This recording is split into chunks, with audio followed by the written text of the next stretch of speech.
ரவி, புதுச்சேரியில முக்கியமாக புத்தாண்டு என்றாலே புதுச்சேரி களை கட்ட துவங்கிவிடும். அதே மாதிரி பாத்தீங்கன்னா இன்று காலை முதல்ல புத்தாண்டு கடற்கரை சாலையில் மக்கள், அதாவது சுற்றுலா பயணிகள் கூட துவங்கியுள்ளனர். புதுச்சேரி முக்கிய பொழுதுபோக்கு பகுதியான கடற்கரை சாலை புத்தாண்டு கொண்டாட்டத்துக்கு முழுவதும் தயாராகி இருக்கிறது.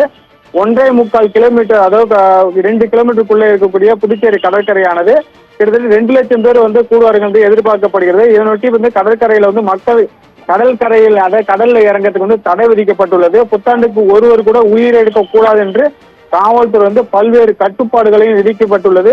அதே மாதிரி பாத்தீங்கன்னா கடலோர காவல்படை மற்றும் மீனவர்களை கொண்டு அந்த கடற்கரையில யாராச்சும் மீறி இறங்கிவிட்டால் அவங்க காவந்து பண்றதுக்கும் தயார் நிலையில் வைக்கப்பட்டிருக்காங்க.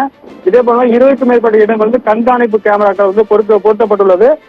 அது மட்டுமல்லாத பறக்கும் கேமராக்கள் இங்கு 10க்கும் மேற்பட்ட பறக்கும் கேமராக்களை கொண்டு சுற்றுலாத்துறை மற்றும் போலீசார் கண்காணிப்பு பணியில் ஈடுபட இருக்கின்றாங்க. இது மட்டும் காவல்துறை மற்றும் சுற்றுலா பயணிகளை எவ்வாறெல்லாம் அவர்களை சிரமப்படுத்தாத புதுச்சேரி புத்தாண்டை கொண்டாட முடியுமோ அந்த வகைகள் புதுச்சேரியில் போலீசார் அது கிட்டத்தட்ட 2000க்கும் மேற்பட்ட போலீசார் இந்த பாதுகாப்பு பணியில் புதுச்சேரி முழுவதும் ஈடுபட இருக்கிறாங்க. ரவி.